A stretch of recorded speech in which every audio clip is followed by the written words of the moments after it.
Hi, 8th graders.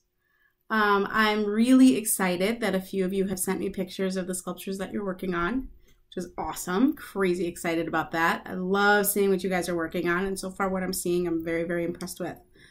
For this week's lesson, we're going to kind of add on to what you created the other day. So remember, we talked a little bit about how the aluminum foil or the wire sculpture is an armature. So the armature is the understructure. So now we need to add a little bit to it to make it more expressive and more solid because right now it could fall apart very easily. So for today's lesson, all you're going to need is some masking tape. It could be regular masking tape, or it could be painter's tape. It could be colored masking tape, whatever you want. Doesn't make any difference to me. The color of the tape doesn't necessarily mean that your sculpture has to stay that color. So once you put the tape on, if you want to paint the sculpture, you can. If that's something that you choose to do, I would recommend keeping it all one color and leaving the color changes to be like in your props that you add, or maybe even in the base that you're going to attach it to, which we'll talk about down the road. But the sculpture itself, the person, I would recommend having that be all one solid color. So I am going to just use regular masking tape because that's what I have the most of. You know, you could even go as far as to use like washi tape if you wanted to. That's expensive because you do use a fair amount of it. But if that's something that you wanted to do, if that's what you have available, that's fine. I would not use like Scotch tape or packing tape or anything that has a plastic base to it, especially if you plan on painting it, because paint will not stick to that. Paint will stick to masking tape if you're going to paint it later. But masking tape has a paper base, so that's why it's a little bit easier for us to use for this project. Okay, so all I'm going to do is I'm going to start by taking relatively long pieces of tape, and I'm just going to start kind of wrapping it around. And notice, see if I can hold this to a point where you can see it. I'm going to kind of go around each limb, and I'm going to really press it down, and it might fold and it might crinkle, and that's kind of the appeal of it. I don't really want to have a perfectly smooth sculpture. It's not my thing. I like seeing the process. Oh, his leg fell off again. Probably should have started there. Keep in mind that you want your bend.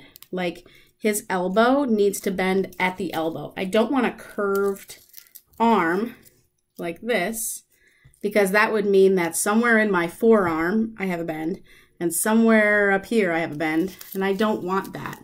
So I'm really going to, like, I want to bend at the shoulder, and I want to bend at the elbow, and I want to bend at the wrist. The rest of it, I really want to keep straight. Okay, so I'm going to try to get him into a position, and I'm just starting by wrapping the aluminum foil or the wire completely. I'm not focusing on adding any meat yet. I want to get the wire completely wrapped first so that it's nice and secure and it's bent where I want it to be bent, and then I will focus on adding meat. Okay. So pretty easy lesson so far this week. I'm just going to focus on wrapping that around because that will probably, if you're being careful about it and making sure that you're staying in that position, it's going to take you a little bit of time to do. Okay.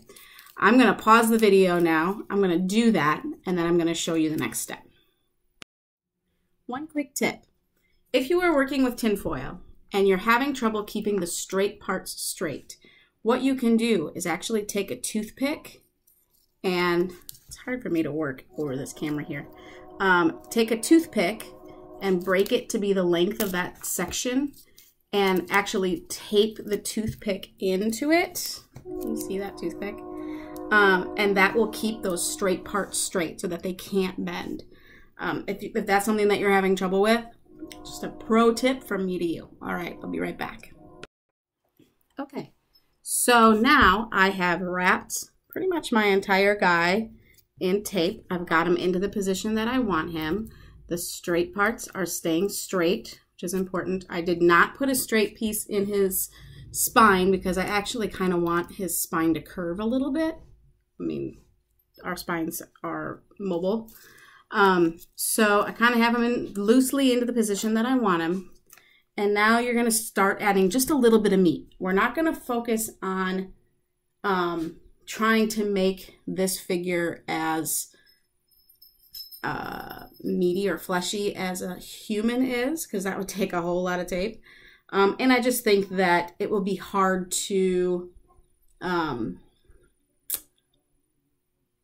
what's the word I'm looking for? It would be hard to manipulate the tape in such a way that would give you that much definition. So what we're gonna focus on is adding to the body. Okay, so we have, if this was our skeleton, again, what we wanna do is add enough meat to just give this person a little bit of a form in their body like that. And we're just gonna focus on the body today. I think that wrapping it with tape and getting that body to where we want it will be a little bit more, a good focus for today, because the legs and the arms, the proportion of the legs and the arms are going to depend on what you do here. Okay, so again, the same way that I started before, I'm just going to use pieces of tape, and I kind of started it a little bit right here. You see this triangle that's forming? I'm doing that by kind of going up over the shoulders a little bit and then wrapping it around, and then going up over the other shoulder and around. And really what I'm gonna do, you see how this triangle is forming? What I wanna do is make a triangle that starts at the shoulders and kind of goes down to about the belly button region. So can you see on here, this dark triangle? That's what I'm gonna start with, okay? So I'm gonna start by just wrapping the tape in a way that it gives me that triangle shape, and I'm not focusing entirely on, again, the thickness of that tape. I want the silhouette of that tape. So it might not be super fat this way, and that's okay. But this way, I want the silhouette that I'm reaching for here, okay? So here you can kind of see that silhouette forming. Be really careful not to go further than your shoulder. My shoulders are here. I don't want to bring this triangle all the way down his arm, okay? Now I'm gonna do the same thing on the bottom where his hips are, or her hips, but I'm gonna make that triangle overlap a little bit so it comes up toward the chest. Okay, so I'm going to make that silhouette, and that's going to give sort of the look of a rib cage and the hip bones of the person.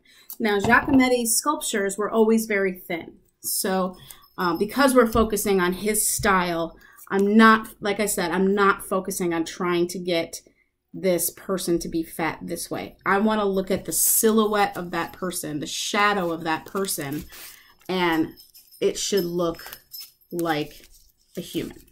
Okay, so again, it's almost like I'm putting a diaper on this dude right now, where I'm going between the legs. Oh, my dog wants to be let out. Hold on one second. Sorry about that. So to get for working from home. So I'm kind of going between the legs, up over the hip, through the other leg, up over the hip. Again, focusing on that silhouette and focusing on not letting it go beyond the hip bone. Okay, so when I look at him from the back now, you can see sort of the silhouette that I was talking about, that curve. It's thin. It's not going to be, you know, a super proportionate person, but it's going to have, I want to see that curvature in there. Okay, so if you can get this far this week, I will be super duper impressed. If you only get it wrapped in tape and you haven't tried the silhouette part yet, that's okay. We'll do the rest of the wrapping to make the rest of the body look a little bit more proportional next week. But this, I feel, will be a very good start for you. Okay? Have a great week, guys. Please, again, send me pictures of what you're doing. I love it. It makes me so happy to see that you guys are spending some of your time being creative. And even if it's a struggle for you, I love that you're trying these things, and you know, we're all in this together. I've never had to do this remotely either, so it's hard for me to teach and not see what you guys are doing. So hope everything's going well. If you need anything, please don't hesitate to reach out, and I will talk to you guys again next week.